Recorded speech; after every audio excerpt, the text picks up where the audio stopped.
Et le Sénégal, pendant des décennies, toutes générations confondues, ont eu à travailler pour que le Sénégal soit aujourd'hui l'un des pays les plus respectés et les plus respectables en Afrique et dans le monde. Et depuis 8 mois, malheureusement, nous avons aujourd'hui, à la tête de ce pays, des gens qui pensent que c'est une question de copinage, de coquinage, et si on n'arrive pas à trouver un bon partenaire par-ci, on ira chercher un autre partenaire par là. Ça ne marche pas comme ça, la République. Et je voudrais surtout dénoncer et leur répéter, votre problème, ce n'est pas Barthélémy Diaz.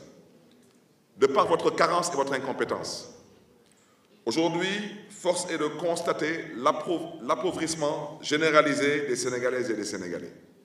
C'est une triste réalité. Constater la perte sèche du pouvoir d'achat des Sénégalaises et des Sénégalais.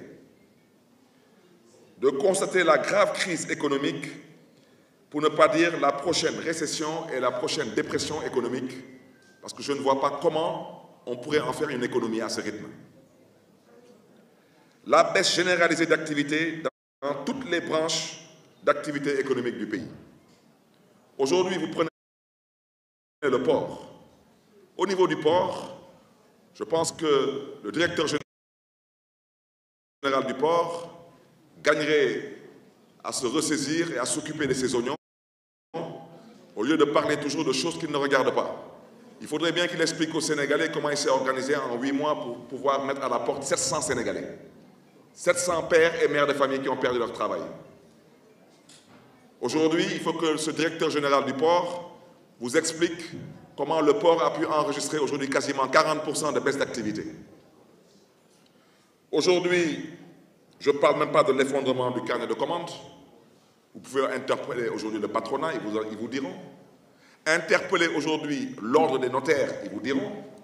Les notaires, ils gèrent le foncier.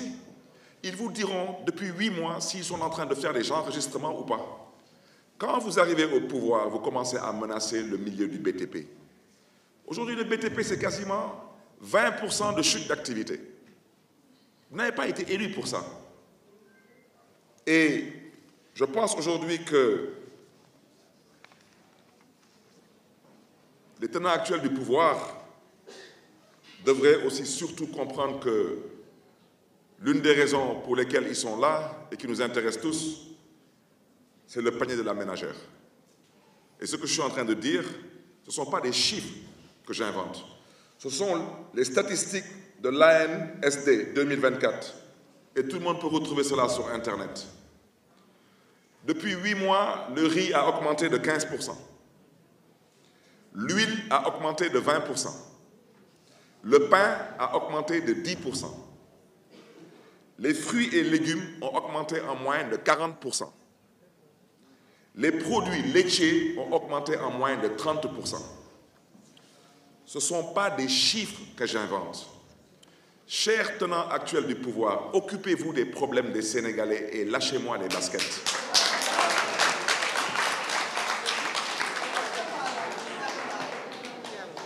Il faudrait aussi que vous ayez le courage d'expliquer aux Sénégalais, parce que vous n'avez pas le courage de leur dire la vérité. Mais expliquez au moins aux Sénégalais, de mars 2024 à décembre 2024, comment vous vous êtes organisé pour qu'il y ait une hausse de 23% sur le prix du mètre cube pour le consommateur. Les factures Sen'Eau sont là, regardez les vôtres. Je n'invente rien du tout. Chers tenants actuels du pouvoir, pouvez-vous expliquer aux Sénégalaises et aux Sénégalais par quelle alchimie vous vous êtes organisé pour que de mars 2024 à décembre 2024, qu'il y ait une hausse de 18% sur le prix du kilowattheure d'électricité? Vous avez été élu pour ça et non pour combattre Barthélémy Diaz. Quant à moi, je vous donnerai rendez-vous en 2029. Et sur ce,